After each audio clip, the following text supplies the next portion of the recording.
What's good, everybody? Welcome back to another episode of Flawless Fantasy Football. And now we're down to two. We're down to two teams for the Super Bowl. As you all know, it's come down to the Eagles of Philadelphia and the Chiefs of Kansas City. The Eagles defeated the 49ers 31-7. And the Bengals lost to Kansas City 23-20. Kind of said that backwards, but it doesn't really matter. What a weekend. The first game was the Eagles in San Fran, right? Oh, man. I'm going to tell you something, guys. When you really get to my heights of understanding about the league and what it is, these losses don't bother you. Don't bother me. I had people come today say, oh, man, tough break. Oh, it's happened to your quarterbacks. I'm like, hey, man, it wasn't meant for them to win. They didn't want them to be ushered through. Someone hit me up today, asked me about the Niners again. Someone asked me, what happened to the Niners, man? I looked at it and said, you know these games are predetermined, right? He's like, was it predetermined last week when you beat my Dallas? I was like, yeah, them too. They all are. He kind of laughed and drove off. I guess he was expecting me to say, no, that was real.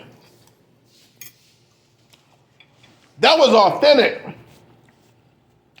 No. Y'all are. I had to explain to someone today because they didn't understand what I meant.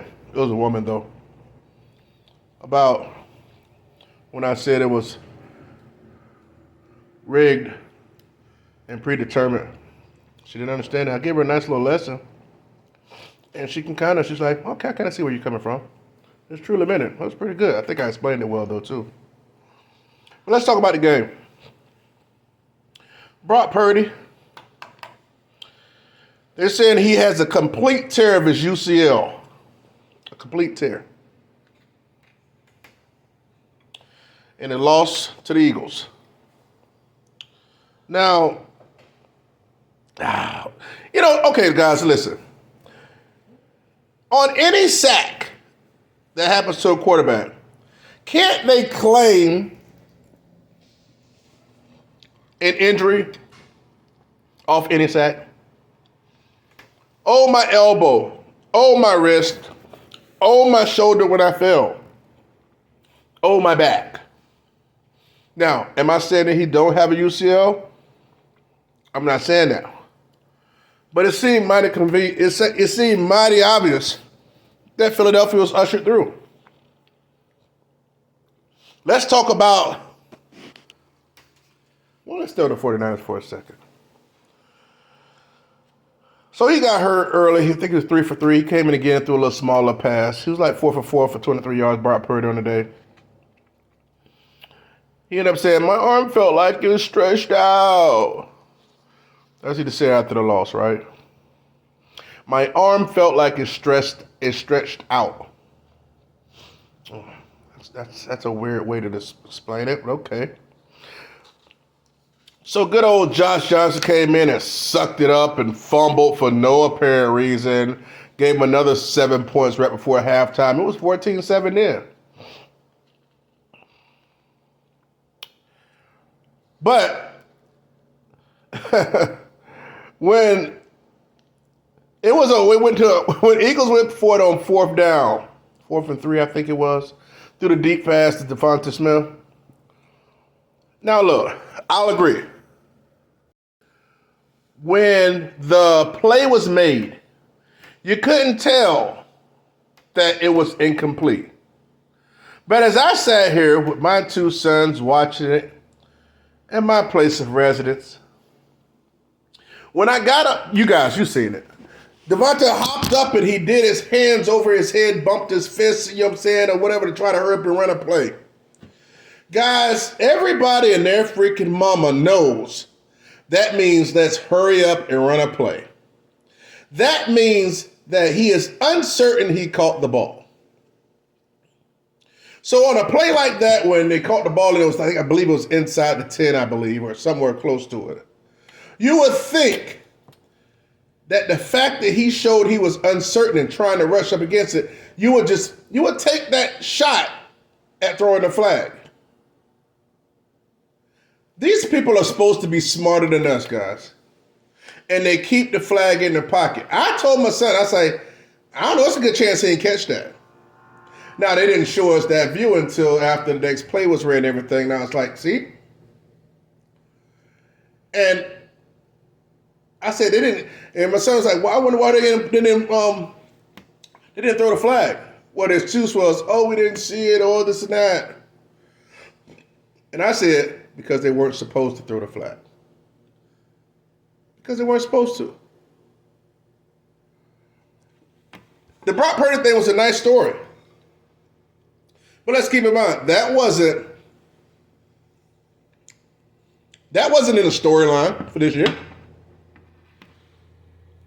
I was talking to someone today, and I was like, maybe you guys can remember. Remember when the Rams won the Super Bowl? Mark Bulger got hurt in the preseason, and Kurt Warner came in and balled out. Now, see that everybody in the moment knew that the Rams was already like favored. Marshall Faulk, greatest show on turf. Isaac Bruce, Torrey Hope, Azir Hakeem. It was on and popping. A lot of y'all probably don't know about Azir Hakeem. That dude was an awesome slot wide receiver, fast as hell. But Bulger was very good. Bulger was throwing for 30-some TDs or something like that. Bulger was legit. And it's supposed to have been a strong year for him, but then he ended up getting hurt in the preseason, and Kurt Warner stepped in. But the play was already for the Rams. The play was already for the Rams, but the play wasn't for San Francisco. But make no mistake about it. Oh, they're gonna make sure Christian McCaffrey get one. Oh, they're gonna make sure. I even believe, guys. This really freaking sucks. I don't want it to happen because I don't like winning that way. I didn't like it when CMC came over. Granted, make the team better, yes, but that don't mean I like it. But with all these quarterbacks being hurt and the uncertainty with Trey Lance, there's a possibility that Tom comes to the 49ers. And I am not going to be happy. I ain't going to be happy. I'm not. Because with that defense and then Tom coming over, managing the game, throwing short passes to Debo and mid-range stuff to freaking Ayuk and stuff like that, it's going to be crazy. I think it's a possibility. I don't think they want Lance. I don't think they want to wait on him. They don't want Garoppolo. And if what you call is truly, quote, air quotes, hurt, I can see that being a possibility. We'll see, though. But yeah, that Devontae Smith thing wasn't a catch. And guess what? If it had happened, it got challenged, and then it would have been a failed conversion. San Francisco would have had the ball on turnover on downs, and it would have changed. Listen, don't get me wrong when I say this. When I say it would have changed the whole complexity of the game, it would have changed it because how things went down and how plays were ran, it would have changed in time. So it's likely that maybe Brock Purdy wouldn't have got hurt. That's if the game wasn't scripted, though, in which I believe it is. So, hell, he was going to get laid down anyway. Or he was going to get hit and say he was getting laid down. But, guys, I'm going to tell you something. I will never waver from this. And there's no way for us to believe, to know for sure. But you just can't put nothing past these people. Can't put nothing past them. But congratulations to the Eagles. I'm going to keep it 100 with you. I'm rooting for KC. Because like people said, I feel as if they're trying to start another dynasty. That's all they do is start dynasties around this son of a bitch. It's always about dynasties. Plus, they got to make sure Mahomes get himself a nice couple rings. I would assume, because Kelsey's getting older, and it's going to be a lot harder for him to win the championship without Kelsey. That don't mean he won't, but it's going to be hard to do. Because Mahomes is Mahomes. But Kelsey that man though. And Kelsey can't keep going like this.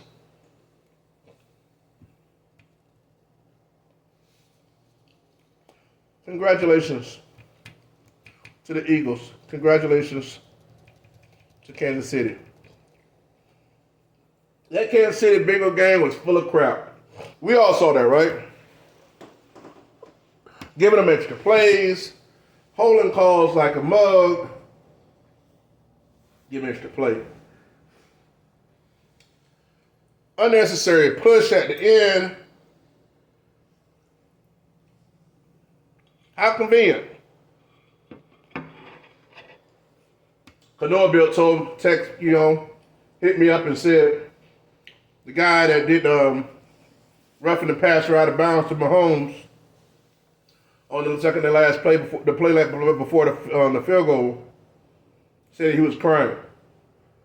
And then I think that was real. I was like, man, these aren't just like football players. These are not like dudes off the streets. These dudes are like college athletic geeks. You ever see them without a helmet? Like, these dudes are college. They have to formulate these plays and understand these plays. These aren't dumb guys off the street that just know how to play football. So yeah, I think he can manifest tears. You saw it other week when the Buffalo Bills players were crying. Now, granted, some of them were better at crying than the others because some of them looked like they were just trying to force to cry. But that's neither here nor there. CMC did good, 15 for 84. They made sure he balled out. But that's what I think about the games. Miles Sanders scored 2 touchdowns. I had him in the playoff challenge. I don't think it helped me out too much because I had Burt Purdy. Gave me a nice minute of -1. I don't know how the hell that happened, but they tried to give A.J. Brown that deep pass, but Hurts missed it. Because he was crying last week because he didn't get no juice. But that was supposed to be his because he had the corner beat. The corner made sure he jumped and was beating everything, just overthrown.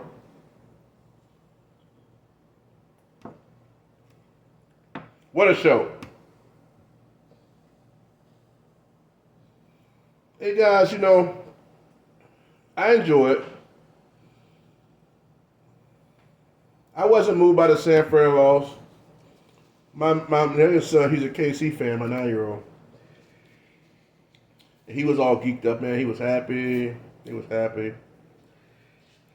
taking pictures of his little. Because for Christmas, I bought him a Patrick Mahomes, like fat head and stuff, put on his wall. He was all geeked up about that. He went to bed with a nice smile on his face. So I was happy for him. So we got the Andy Reid versus Old Team Bowl. I can't believe I missed that narrative. I can't believe I missed it. I'm gonna tell you why I missed it. I missed it just like now this is some truth right here.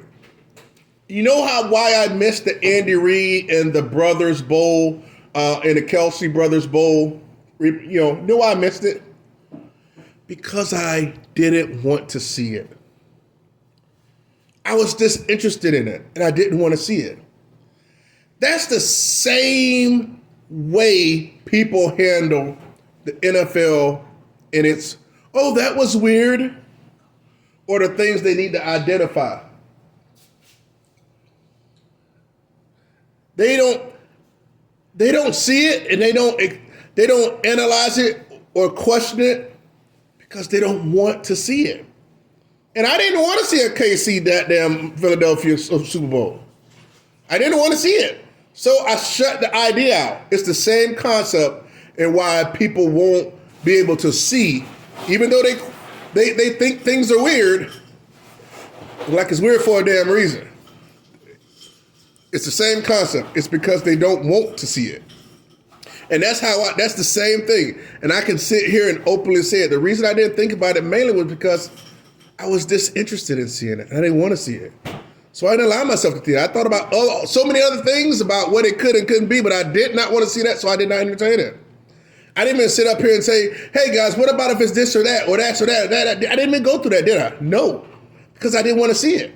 Just like people don't want to see the real about the NFL. They use the same logic. They don't want to see it, so they dismiss it. We're all human. So I basically did the same thing they do. So it is what it is. Sometimes they're going to pull fast ones on you. You know, because they got time to sit back and plan this stuff. That DeMar Hamlin thing just threw a wrench in everything. They had us all confused with that. The vast majority of people anyway. So guys, that's enough of me rambling about the conference games.